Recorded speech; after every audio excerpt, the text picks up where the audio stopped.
ఒకప్పుడు నాటకాలను బాగా ఎంజాయ్ చేసేవాళ్ళు. బట్ కొన్ని సినిమాలు మనకెప్పుడు కూడా మన హృదయంలో అలా ఉండిపోతూ ఉంటాయి. గూఢాచారి 116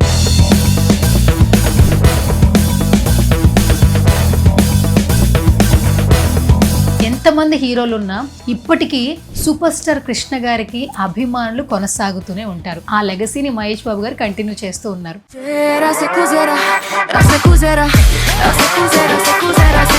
60 ఏళ్ల సక్సెస్ఫుల్ జర్నీ గురించి ఈ రోజు మనతో మాట్లాడడానికి ఆ ఫిలిం ని మన తెలుగు ఫిలిం ఇండస్ట్రీకి అందించినటువంటి డైరెక్టర్ మల్లికార్జున రావు గారు అబ్బాయి నారాయణ బాబు గారు రైట్ నౌ నాతో పాటు ఉన్నారు. నమస్కారం అమ్మా. చాలా పెద్ద మంచి పేరు తీసుకొచ్చి పెట్టింది సూపర్ స్టార్ కృష్ణ గారికి అని మేము వింటూ ఉంటాం. వెరీ ప్రౌడ్ అండి. దానివల్ల నేను మాట్లాడగలుగుతున్నాను.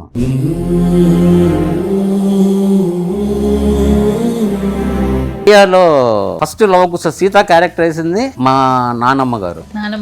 ఓకే, ఎంత ప్రౌడ్ గా ఉంటదండి. ఇండస్ట్రీలో మేకప్ వేసుకున్న తర్వాత ఇంకెంత మంచి జాబ్ వచ్చినా కూడా మనం వేరే పని వెళ్ళరండి. నేను చెప్పేవన్నీ ఏదో ఈ ప్రోగ్రామ్ పాస్ చేస్తానుకో కాదు. నాకు తెలుసు చాలా మంది యాక్టర్లు సినిమాలు లేనప్పుడు ఇంట్లో మేకప్ వేసుకొని కూర్చునేవాళ్ళు అప్పట్లోనా. ఎస్. గూఢాచారి 116 ఎలా క్రియేట్ చేయగలిగింది? రామారావు గారు ఫాదరు మంచి ఫ్రెండ్స్. మా ఫాదర్ వెళ్ళి అడిగారు రామారావు గారిని, ఇట్లా సినిమా డైరెక్ట్ చేయాలనుకుంటున్నాం, మేము సొంతగా చేస్తున్నామంటే, బ్రదర్ అసలు ఇప్పటికే చాలా లేట్ అయింది, మీరు ఎప్పుడో వచ్చి ఉండాల్సింది, మీకు తప్పకుండా చేస్తున్నాను, రెడీ చేసుకోండి అన్నారు.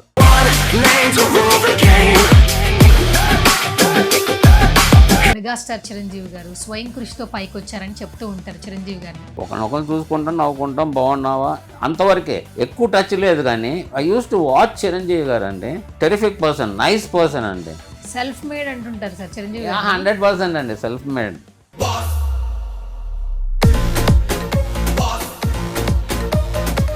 కానీ ఇప్పుడు అసలు మ్యూజిక్ డైరెక్టర్ బట్టి కూడా సినిమాకి వెళ్తున్నారు సార్. ఫ్రెండ్ తమన్ కూడా వీళ్ళ మిగతా మ్యూజిక్ డైరెక్టర్ లాగా వచ్చినాడు కాదండి. సాయి అతని పేరు యాక్చువల్గా. ఇట్లా చేసి సాయి అంటే ఓకే అంకుల్, ఓకే అంకుల్ అని చెప్పి ఫ్యామిలీ ఫ్రెండ్స్ కూడా కాదు, మేము ఒకటే ఫ్యామిలీ అనొచ్చు.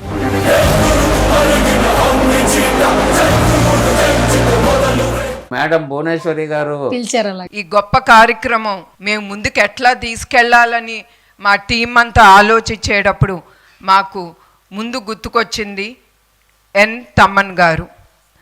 సారీ, నందమూరి తమ్మన్ గారు.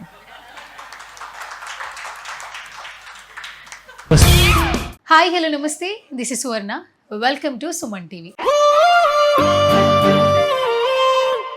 సినిమా అనేది అందరికీ ప్యాషనే. బట్ కొన్ని సినిమాలు మనకెప్పుడు కూడా మన హృదయంలో అలా ఉండిపోతూ ఉంటాయి. ఒకప్పుడు నాటకాలను బాగా ఎంజాయ్ చేసేవాళ్ళు. థియేటర్కల్ ఆర్టిస్టులు వచ్చేవాళ్ళు. తర్వాత ఎన్టీఆర్ గారు, ఏఎన్ఆర్ గారు, కృష్ణ గారు, శోభన్ బాబు గారు, వీళ్ళందరి సినిమాలు చూసిన తర్వాత ఎంతో మంది యంగ్ హీరోస్ ఇండస్ట్రీకి రావడం జరిగింది. ఎంతమంది హీరోలు ఉన్నా ఇప్పటికీ సూపర్ స్టార్ కృష్ణ గారికి అభిమానులు కొనసాగుతూనే ఉంటారు. ఆ లెగసీని మహేష్ బాబు గారు కంటిన్యూ చేస్తూ ఉన్నారు. సూపర్ స్టార్ కృష్ణ గారి సినిమాలలో గూఢాచారి 116 ఫిలిం అనేది ఆయనకి ఎంతో మంది అభిమానులు తీసుకొచ్చి పెట్టింది. ఆల్మోస్ట్ 60 సంవత్సరాలు అవుతుంది ఆ సినిమా వచ్చి. ఇప్పటికీ ఆ సినిమా గురించి మాట్లాడుకుంటూ ఉన్నాం.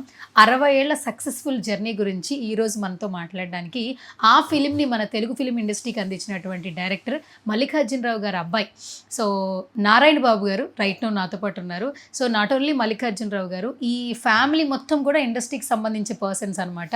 60 years సెలబ్రేషన్స్ అలాగే సినిమా జర్నీ గురించి సో వారి అబ్బాయి అయినటువంటి నారాయణ బాబు గారితో మాట్లాడి తెలిసేసుకుందాం. నమస్కారం సార్. నమస్కారం అమ్మా. వెరీ హ్యాపీ సుమన్ టీవీ మాకు ఈ అవకాశం ఇచ్చినందుకు. మాకు కూడా చాలా సంతోషంగా ఉంది. ఈ గూఢాచారి 116 వచ్చినప్పుడు నాకు తెలిసి నేను ఇంకా పుట్టలే, కానీ అప్పట్లో ఒక వైబ్ అయితే క్రియేట్ అయింది. అప్పటి సినిమా గురించి ఇప్పటికీ మీ ముందుకు వచ్చి కూర్చుని మాట్లాడుకునే ఒక అవకాశం వచ్చింది అంటే బికాజ్ ఆఫ్ కొన్ని సినిమాలు, ఆ మెమరీస్. సినిమా అనేది ప్రతి ఒక్కరికి ఒక ఎంటర్టైన్మెంట్, వినోదం అయినా కూడా కొన్ని సినిమాలు మన హృదయాల్ని హత్తుకుని పోయి ఉంటాయి. సో గూఢాచారి 116 అనేది నిజంగానే చాలా పెద్ద మంచి పేరు తీసుకొచ్చి పెట్టింది సూపర్ స్టార్ కృష్ణ గారికి అని మేము వింటూ ఉంటాం. ఆ మెమరీస్ మళ్ళీ మీ ద్వారా రీకలెక్ట్ చేసుకుందామని ఈరోజు వచ్చాం. వెరీ ప్రౌడ్ అండి. I'm very proud. Because of that one I'm able to SIT here and talk to you. దానివల్లే నేను మాట్లాడగలుగుతున్నాను. మా ఫాదర్ వాళ్ళ ఫ్యామిలీ, మదరు ఆర్టిస్ట్ అండి, హీరోయిన్. 30s లో 1935, 37 లవకుశ అని ఫస్ట్ సినిమా ఇండియాలో ఫస్ట్ లవకుశ సీత క్యారెక్టర్ వేసింది మా నానమ్మ గారు. నానమ్మ గారు. ఓకే. ఎంత ప్రౌడ్గా ఉంటుందండి. అవును. శ్రీరంజని శ్రీరంజని గారు సీనియర్ అని ఒక పక్కన ఒక ఇది ఇచ్చారు, ఎందుకంటే ఆమె చిన్న వయసులోనే చనిపోయారు. ఓకే. చనిపోతూ వాళ్ళ సిస్టర్కి ఒప్పచెప్పి 3 పిల్లలు మా నాన్నమ్మకి, అది మా ఫాదర్కి ఇంకొక 2 బ్రదర్స్, వాళ్ళు 3 చిల్డ్రన్ అనమాట. వాళ్ళ సిస్టరు మేము చిన్న నాయనమ్మ అని పిలుస్తాం, వాళ్ళకి ఒప్పచెప్పేసి వాళ్ళ హస్బెండ్ని మా తాత ఆమెని పెళ్లి చేసుకొని, ఇది ఒక సినిమా కథలాగా ఉంటుంది యాక్చువల్గా. ఆమెను పెళ్లి చేసుకోమని, ఆమె పెళ్లి చేసుకొని she has taken care of this 3 children అనమాట. ఓకే.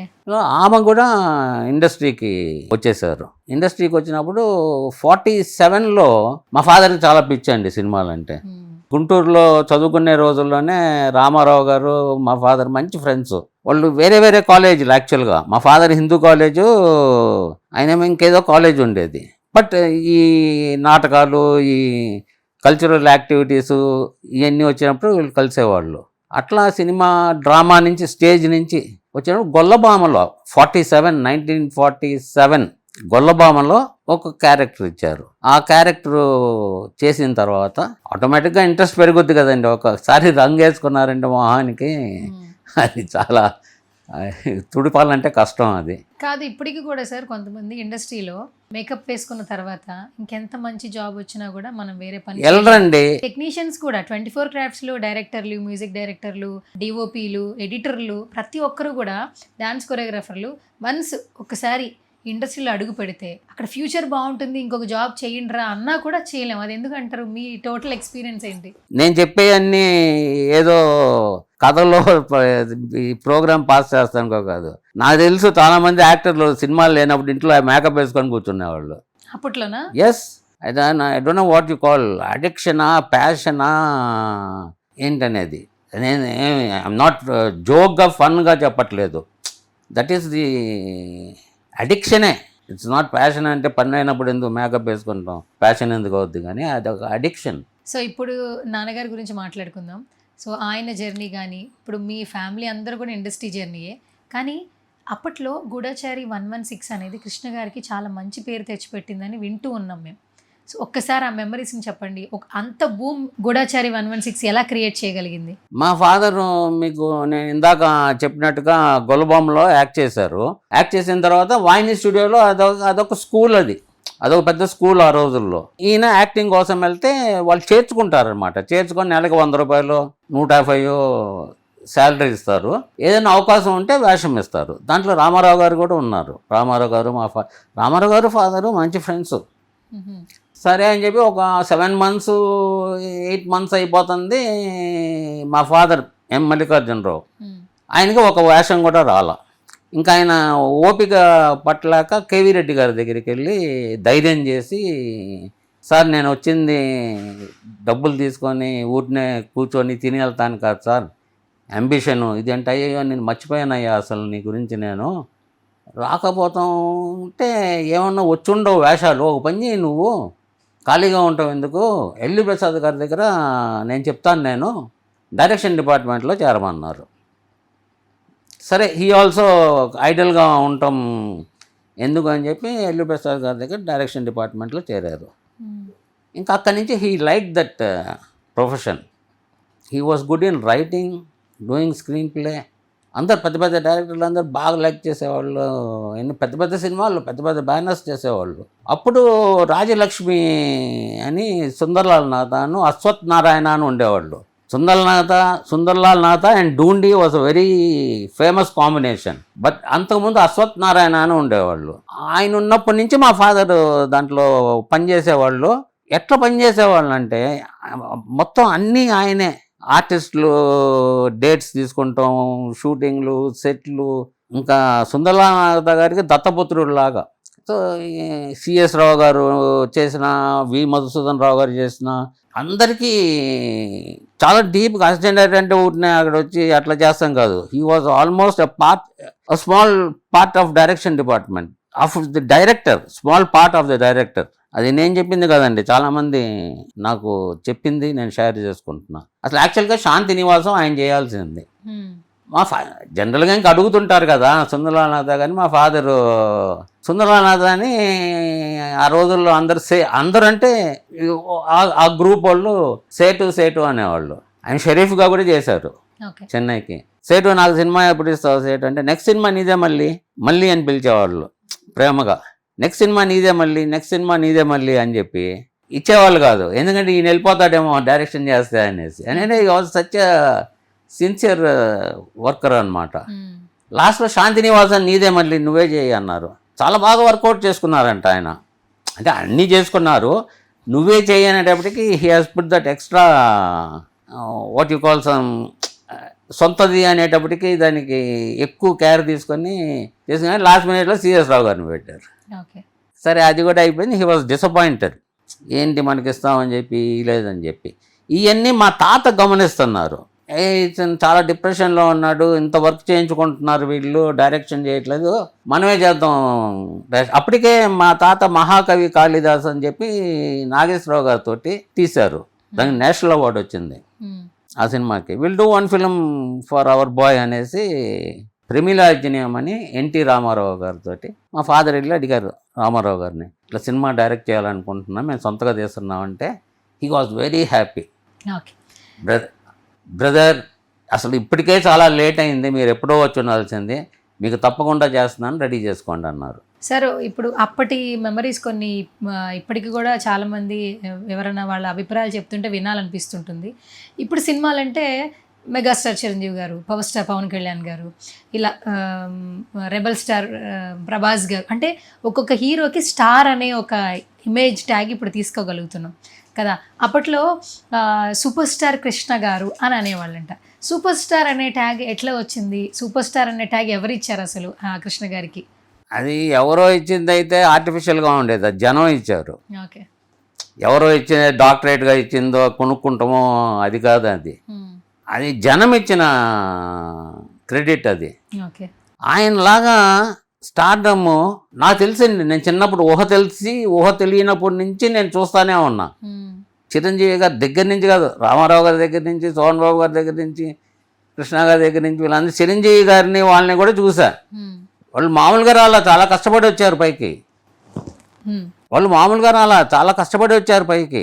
వచ్చేటప్పటికి his God father is Sunderlal నాథ, ఫాదర్కి గాడ్ ఫాదర్ సుందర్లాల్ నాథ. ఆయన దగ్గరికి వెళ్ళి సేటు నాకు సినిమా ఈ సేటు నేను చేస్తాను అని చెప్పి అడిగారు. ఎక్కడ అడిగారు? ఆయన హాస్పిటల్లో ఉన్నాడు అప్పుడు. ఫస్ట్ టైం అయితే అసలు లోపలికే రానిలేదు, అంటే హీ వాజ్ సో సిక్ అనమాట. సెకండ్ టైం ఏంటి చెప్పు అంటే, ఇట్లా 1,50,000లో నీకు కొత్త రకమైన సినిమా నేను చేసిస్తాను అంటే. అప్పటికే ఆయన ఏదో కొంచెం ఫిలిం ఫీల్డ్ మీద డిస్టర్బ్డ్గా ఉన్నారు. ఇది రాజలక్ష్మి బ్యానర్ వాళ్ళది. ఇది రాజలక్ష్మికి లాస్ట్ సినిమా అవుద్ది, మళ్ళీ నువ్వేం చేస్తావో చెయ్యి, నేను డూండీతో చెప్తాను. డూండి అంటే వాళ్ళ పార్ట్నరు, సుందర్లాల్ నాథ వాళ్ళ పార్ట్నర్. హీఈస్ ది, ఇంకా సెట్లోకి వెళ్ళిపోతే ఫైనాన్స్ అంతా ఈయన సుందర్లాల్ నాథ గారు, ఎగ్జిక్యూషన్ అంతా ఆయన. నేను చెప్తానని చెప్పి వెళ్ళారు. ఒక కొత్త సబ్జెక్టు, ఒక కొత్త హీరో కావాలంటే అప్పుడు రామ్మోహన్, కృష్ణ గారు, సోహన్ బాబు గారు ఆల్రెడీ మా ఫాదర్ సినిమాలో పనిచేశారు. సోహన్ బాబు గారు ఆల్రెడీ డూండి గారు సుందర్లాల్ నాథ సినిమాలో పనిచేశారు. అది ఎట్లా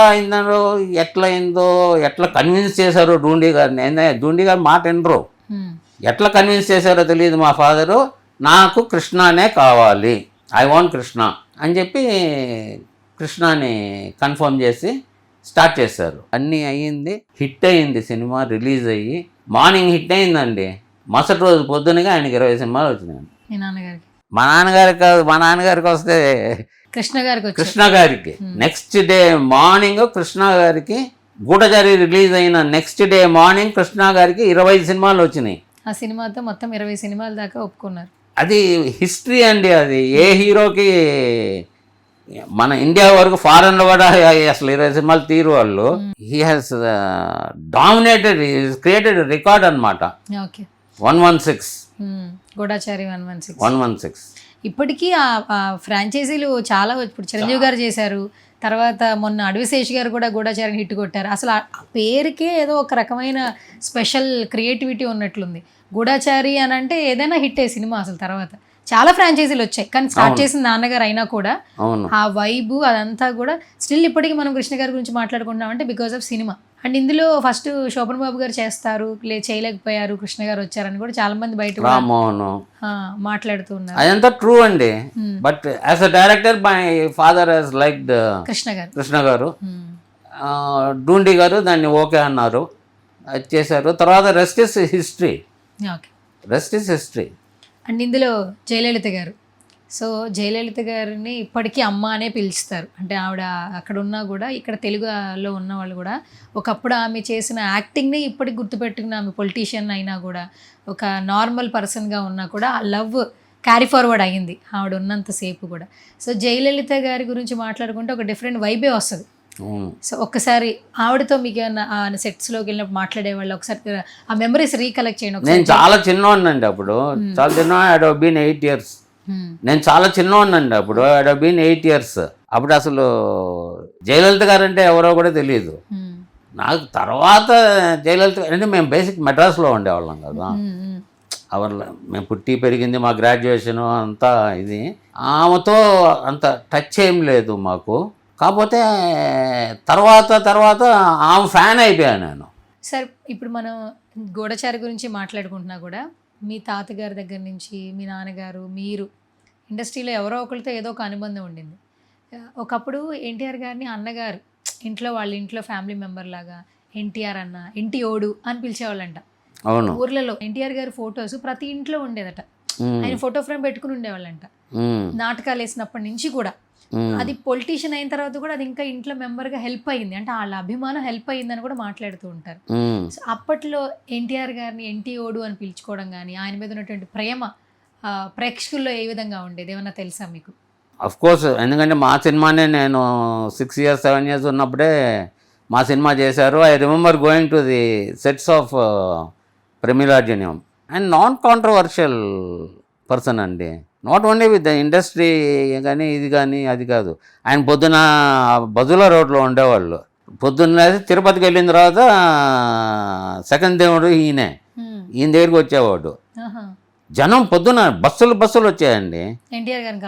ఒక 4 రోజులు చూశాడు. ఒకడు హోటల్ కట్టాడు అక్కడ, వాడు పెద్ద లక్షాధిపతి అయిపోయాడు. వీళ్ళందరూ వస్తాం, ఆయన దర్శనం చేసుకుని అక్కడ టిఫిన్ తిని వెళ్తాం. సో ఇప్పుడు ఏంటంటే ఇండస్ట్రీలో ప్రతి ఒక్కరు చిరంజీవి గారిని ఇన్స్పిరేషన్గా తీసుకుని ఇండస్ట్రీకి వస్తున్నారు. హీరోలు, డైరెక్టర్లు, యాక్టర్లు, టెక్నీషియన్స్. మెగాస్టార్ చిరంజీవి గారు స్వయం కృషితో పైకి వచ్చారని చెప్తూ ఉంటారు చిరంజీవి గారిని. సో చిరంజీవి గారి గురించి ఏమైనా చెప్పగలరా మీరు? డెఫినెట్లీ. చిరంజీవి గారిని నేను చాలా క్లోజ్గా చూశానండి, చాలా క్లోజ్గా చూశాను. ఎందుకంటే ఒకప్పుడు మేమున్న ఇంట్లోనే ఆయన ఉండేవాళ్ళు. ఆయన, సుధాకరు, హరిప్రసాద్ ఉండేవాళ్ళు. ఆ పక్కనే ఇంకొక రూమ్లో ఇంకొక స్టూడెంట్స్ ఉండేవాళ్ళు. మాకు ఎక్కువ వాళ్ళతోనే పరిచయం. కాకపోతే వీళ్ళని చూస్తుండేవాళ్ళము, ఒకరినొకరు చూసుకుంటాం, నవ్వుకుంటాం, బాగున్నావా అంతవరకే, ఎక్కువ టచ్ లేదు. కానీ I use to watch Chiranjeevi గారు అండి. టెరిఫిక్ పర్సన్, నైస్ పర్సన్ అండి, hard working, very hard working person, terrific person, confident person. ఆయనను సుధాకరు మంచి ఫ్రెండ్స్, ఆయన సుధాకరు. బట్ యాక్చువల్గా అందరూ సుధాకరే బాగా వస్తాడు పైకి ఈయనకన్నా అనుకున్నారు. నాకు తెలియని కూడా నేను చూశాను, ఫ్రెండ్స్తో చెప్పి విన్నాను. ఇంత హార్డ్ వర్క్ చేసి ఎవ్వరూ ఇండస్ట్రీకి రాలా. ఆయనకు అసలు 0 బ్యాక్గ్రౌండ్ చిరంజీవి గారికి. అండ్ హీ డిజర్వ్స్ ఇట్ అండి. సెల్ఫ్ మేడ్ అంటుంటారు సార్ చిరంజీవి. 100% అండి, సెల్ఫ్ మేడ్. ఇప్పుడు చిరంజీవి గారి లెగసీని రామ్ చరణ్ గారు కంటిన్యూ చేస్తున్నారు. రామ్ చరణ్ గారిని ఇప్పుడు అంటే చిరంజీవి కదా, చరణ్ జీవి అని రామ్ చరణ్ గారిని పిలుస్తున్నారు పెద్ద తర్వాత. ఆయన్ని చూస్తుంటే 2 చేతులకి దండం పెట్టాలండి. వాళ్ళ మదర్ పెంపకమో వాళ్ళ ఫాదర్ పెంపకమో, ఆయనకి ఇద్దరిలోది ఎవరిదో ఒకళ్ళు వచ్చి ఉండాలి.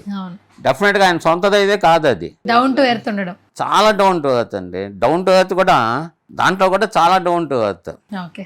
అప్పట్లో ఆ రోజుల్లో కలెక్షన్లు ఏ విధంగా ఉండేది? మరి డిజిటల్ మీడియా లేదు, ఎట్లా తెలిసేది మీకు? డిస్ట్రిబ్యూటర్స్ రోజు రిలీజ్ అయిన మరుసటి రోజు నుంచి మీకు షీట్లు ఉండే, matinee, morning show, noon show, ఇది వచ్చేది. క్లైమేట్ వచ్చేది, అక్కడ క్లైమేట్ ఏంటి, వాన, ఎండ, ఇంత కలెక్ట్ అయింది. దానికి అపోజిషన్ సినిమా ఏంటి, అపోజిషన్ సినిమా ఎంత కలెక్ట్ అయింది, ఇట్లా అన్ని డీటెయిల్స్ వచ్చాయండి. ప్లస్ చాలా ఆనెస్ట్ డిస్ట్రిబ్యూటర్స్ ఉండేవాళ్ళు అండి. వాళ్ళే చేసేవాళ్ళు. మా ఫాదర్ సినిమాలు కూడా చాలా చేశారు వాళ్ళు. ఓకే. మా ఫాదర్ డైరెక్ట్ చేస్తమే కాకుండా ప్రొడ్యూస్ చేశారు ఫిలిమ్స్. అవునవునవును. ఈ ప్రొడ్యూస్ ఫిలిమ్స్. ప్రొడ్యూస్ అంటే ఒకటి గుర్తొచ్చింది సార్. అసలు ప్రొడ్యూసర్ అనే పేరు ఒకప్పుడు అసలు వినపడేది కాదు. ఇన్ని సినిమాలు చేసిన ప్రొడ్యూసర్లు ఎవరు అంటే ఎవరు మాట్లాడేవాళ్ళు కాదు. కానీ ఇప్పుడు దిల్ రాజు గారి పేరు, ఎస్కేఎన్ పేరు, నాగవంశీ అని ప్రొడ్యూసర్ల పేర్లు మాట్లాడుతూ ఉన్నాం. ప్రొడ్యూసర్ల పేర్లు అసలు బయటికే రావుగా. మీ నాన్నగారు కూడా ప్రొడ్యూసింగ్ చేశారు. ఏం చెప్తారు అసలు? ఏది చేసినా కూడా ఇప్పుడు మేమేమి సినిమాలో 24 క్రాఫ్ట్స్ లేకపోతే ఛాంబర్ లేకపోతే ప్రొడ్యూసర్స్ గిల్డ్ ఇగో వీళ్ళకే పేరు రావాలని చెప్పి ఏం రాసి పెట్టరు. అక్కడ ఆడియన్స్ ఎవరు హీరో ఎవరు డైరెక్టర్ వాళ్ళిద్దరిని ముందు పైకి ఎత్తేస్తారండి. అప్పటి నుంచి అయ్యేదే. ఆ గుడజారి 116 అప్పుడు కూడా ఓవర్ నైట్ కృష్ణ గారికి పేరు వచ్చింది. డైరెక్టర్ అసలు చాలా అంటే చాలా ఎక్స్ట్రానరీ నేమ్ వచ్చేసింది ఫాదర్కి. అది మైనస్ అయింది. ఎందుకంటే కొంతమంది ప్రొడ్యూసర్లు దాన్ని టాలరేట్ చేయలేకపోయారు. ఏంది మనం తీస్తే ఈయనకి వచ్చింది పేరు అనేసి. మంచి డైరెక్టరే కదా చేసేది. ఇప్పుడు చూడండి మీరు, రాజమౌళి గారు మహేష్ బాబు గారు సినిమా చేస్తున్నారు. మీరు 100 మందిని పిలిచి ఎవరు ప్రొడ్యూసర్ అని అడగండి. ఒక 5 మంది చెప్తే మీకేం కావాల్సి అది చేస్తాను నేను. తెలియదండి ప్రొడ్యూసర్ ఎవరు. ఇంకా దాని తర్వాత మన తెలుగులో రాజకోటి వాళ్ళు బాగా చేశారండి. యంగ్స్టర్స్ రాజకోటి వాళ్ళు విడిపోయారు కానీ లేకపోతే ఇంకా వాళ్ళు కూడా చేస్తూ ఉండేవాళ్ళు. అఫ్కోర్స్ వాళ్ళు లేరు. వాళ్ళు తెలిసేది కాదండి. చక్రవర్తి గారు, సత్యం గారు వీళ్ళందరూ ఏదో చేస్తూ ఉండేవాళ్ళు. కానీ ఇళయరాజా తర్వాత రాజకోటి వాళ్ళకి మంచి పేరు వచ్చిందండి. రాజకోటి వాళ్ళకి మంచి పేరు వచ్చింది. కానీ ఇప్పుడు అసలు మ్యూజిక్ డైరెక్టర్ బట్టి కూడా సినిమాకి వెళ్తున్నారు సార్. ఎందుకంటే సినిమా కంటే ముందు వచ్చేది బీజిఎంలే కదా. ప్రతి ఒక్కరు స్టేటస్లు, వీడియో ఎడిటింగ్లు. ఇప్పుడున్న ట్రెండ్లో ఒకప్పుడు 10 ఏళ్ళు 20 ఏళ్ళ ముందు దేవిశ్రీ ప్రసాద్ ఒక ఊపు ఊపేశారు ఆయన. తర్వాత మ్యూజిక్ డైరెక్టర్స్లో మణిశర్మ గారు బిఫోర్, తర్వాత దేవిశ్రీ ప్రసాద్ గారు. ఇప్పుడు అందరూ ట్రెండ్ తమన్ అన్న సినిమా చేస్తే అది హిట్. అంటే ఆయన ఏం చేసి ఓజీ అప్పుడు అసలు ఒక విపరీతమైన వైబ్ వచ్చేసింది. రీసెంట్గా లెనిన్ సినిమా కూడా క్యారెక్టర్స్ అన్నీ నచ్చిన, డైరెక్టర్ బాగా కథ తీసుకొచ్చిన, హీరోయిన్స్ చేసిన, మ్యూజిక్ అనేది ఇంకా నెక్స్ట్ లెవెల్ తీసుకెళ్తుంది సినిమాని. తమన్ కూడా వీళ్ళ మిగతా మ్యూజిక్ డైరెక్టర్ లాగా వచ్చినాడు కాదండి. వాళ్ళ ఫాదర్ అరేంజర్. యాక్చువల్గా అరేంజర్ అంటే ఏదన్నా ఒక మ్యూజిక్ డైరెక్టర్ సాంగ్ కానీ రికార్డింగ్ కానీ చేస్తుంటే దానికి కావాల్సిన ఆర్కెస్ట్రా ఇవన్నీ ఇస్తే ఆయన చేస్తూ ఉండేవాళ్ళు. తమన్ చాలా చిన్నప్పుడు చనిపోయారండి ఆయన. ఓకే. చాలా చిన్నప్పుడు చాలా చెప్పుంటారు తమన్. కానీ నాకు పర్సనల్గా తెలుసు ఇవన్నీ. తమన్ నేనే ఒక సీరియల్ చేస్తున్నప్పుడు భానుచంద్ర వాళ్ళ అన్న మ్యూజిక్ ఆ సీరియల్కి. దానికి తమన్ వచ్చి డ్రమ్స్, ఎలక్ట్రానిక్ డ్రమ్స్ వాయించేవాడు. ఈ వాజ్ హార్డ్లీ 10 years 11 years అండి. వాళ్ళ మదర్ వాళ్ళందరూ నాకు బాగా తెలుసు. ఐ వాజ్ రియలీ మనసు తరుక్కుపోయేది. ఏంట్రా వీళ్ళు ఇట్లా అయిపోయారు అనేసి. కానీ అంటే నాకుండేది, వాళ్ళకేం లేదు. వాళ్ళు స్ట్రాంగ్. వాళ్ళు చూసామండి కదా. ఇట్లా చేయి సాయి, అతని పేరు యాక్చువల్గా. ఇట్లా చేయి సాయి అంటే ఓకే అంకుల్ అని చెప్పి ఇది చేసేవాడు. కానీ వాళ్ళ మదరు కూడా భక్తి, దేవుడు ఇది తప్ప ఇంకేం తెలియదండి. తమన్ గారు వాళ్ళ మదరు ప్రతి శుక్రవారం మా ఇంటికి వచ్చేవాళ్ళు. వాళ్ళ మదరు మా సిస్టర్, 3rd sister క్లాస్మేట్స్. ప్రతి శుక్రవారం మా ఇంటికి వచ్చి ఒక దేవుడి పాట పాడి సాయంత్రం అక్కడ మెడ్రాస్లో ఉన్నంత వరకు వచ్చి పాడి వెళ్ళేవాళ్ళండి. నిజంగా అమ్మవారు వాళ్ళే. ఏదో టైంకి వాళ్ళ ఫాదర్ ఏదో అట్లా అయినా కూడా అతన్ని ఒకరిని, నాకు చిరంజీవి గారిని చూస్తే ఎంత గర్వపడతానో, చిరంజీవి గారిని చూస్తే ఎంత గర్వపడతానో. మేమేం పెద్ద ఫ్రెండ్స్ కాదండి, అయినా కూడా తెలిసిన వాళ్ళు పైకి వచ్చారంటే. బట్ ఈ అబ్బాయి వచ్చి మాకు బాగా తెలుసు. మాకు ఫ్యామిలీ ఫ్రెండ్స్ కూడా కాదు, మేము ఒకటే ఫ్యామిలీ అనొచ్చు. వెళ్తున్నాడంటే మామూలు సంతోషం ఉండదు నాకు. అంతే కదండి. ఇప్పుడు ఆ మార్క్ వచ్చిందండి. ఒక సినిమా హిట్ అవ్వాలంటే తమన్ గారి మ్యూజిక్ పడాలి. ఖచ్చితంగా హిట్ అవుతుంది. ఆయన బీజిఎమ్స్తో అసలు ఎవరు థియేటర్లో కూర్చోట్లేదు. అసలు ఓజీ అప్పుడు ఎంత వైబ్ వచ్చింది సార్ అసలు. అది అసలు తమన్ గారు అంటున్నారు, మీరు ఏ ప్రొడ్యూసర్తో పెడితే వాళ్ళ ఇంటి పేరు ఇచ్చేస్తున్నారు కదా. మొన్న అక్కినేని తమన్ అంటే అప్పుడు ఘట్టమనేని అని అన్నారు. కానీ ఫస్ట్ తారక్ వాళ్ళు వాళ్ళు బాలకృష్ణ గారు బాలకృష్ణ start గారు start నందమూరి చేశారు. అవును, నందమూరి నందమూరి తమన్ అని ఎవరు మేడం చంద్రబాబు గారు నాయుడు, మేడం భువనేశ్వరి గారు, పిలిచారు అలాగే. వీళ్ళందరూ అట్లా పిలిస్తే అవును, నా నిజంగా మీరు ఏమన్నా అనుకోండి, వాళ్ళ దగ్గర మేము పొందింది ఏం లేదు, పొందపోయేది ఏం లేదు, చూసి కూడా చాలా సంవత్సరాలు అయింది. కాకపోతే ఆ హ్యాపీనెస్ అనేది, ఆ సంతోషం అనేది it gives lot of Joy అండి. ఎక్కడి నుంచి వస్తుందో ఎందుకు వస్తుందో ఆ జాయ్ తెలియదు. అట్లా చాలా ఉన్నారు, మాకు చాలా మంది ఉన్నారు ఓకే. మాతో పాటు పెరిగి బాగా రాలేని వాళ్ళు కూడా ఉన్నారండి. వాళ్ళని చూసి జాలేస్తుంది. Okay, done. సో ఇప్పటి సినిమా తీసే మేకింగ్కి అప్పటి సినిమా మేకింగ్కి చాలా వ్యత్యాసం ఉంది కదా. అప్పట్లో సినిమా వస్తే సినిమా బాక్స్ వచ్చిందా అనేవాళ్ళట, రీల్స్లో ఉండేది కదా. తర్వాత సీడీస్ వచ్చాయి, ఇప్పుడు ఏంటి పెన్ డ్రైవ్ వచ్చేసింది సినిమా. అంటే లెన్స్లు వచ్చాయి, కెమెరాస్లో చేంజ్ వచ్చింది. అండ్ అప్పుడు సినిమాల్లో ఎండ వాన అని ఏం లేదు, క్యారవాన్ లేవు, ఏమీ లేవు. పాపం ఆర్టిస్టులు మేకప్ వేసుకుని అట్లా ఇబ్బందులు పడుతూ ఉండేవాళ్ళు. ఇప్పుడు క్యారవాన్స్ వచ్చాయి, షార్ట్కి రిలాక్సేషన్ వచ్చింది, డబ్బింగ్ వీళ్ళు వేరే వాళ్ళు చెప్పొచ్చు, అక్కడ వాళ్ళే డబ్బింగ్ చెప్పాలి. చాలా మారిపోయినాయి అప్పటి సినిమాకి ఇప్పుడు సినిమాకి. కానీ ఆ కష్టపడే తత్వం ప్రతి ఒక్క యాక్టర్లో పెంచుకుంటూ వచ్చారు వాళ్ళ సక్సెస్ కోసం. ఈ లగ్జూరియస్ కొంత పెరిగిందని చెప్పొచ్చు సినిమా ఇండస్ట్రీకి సంబంధించి. కొంచెం ఏంటండి, ఏం చెప్తారు? విపరీతంగా పెరిగిపోయింది, అవసరం లేనంత పెరిగిపోయింది. అది I don't think it is luxury and it is ego more than luxury. వాడికి ఇది ఉందంటే నాకు ఇది ఉండాలి, వీడికి ఇది ఉందంటే నాకు ఇది ఉండాలి. నేను లాస్ట్ పిక్చరు బాగా ఇన్వాల్వ్ అయింది తేనె మనసులో.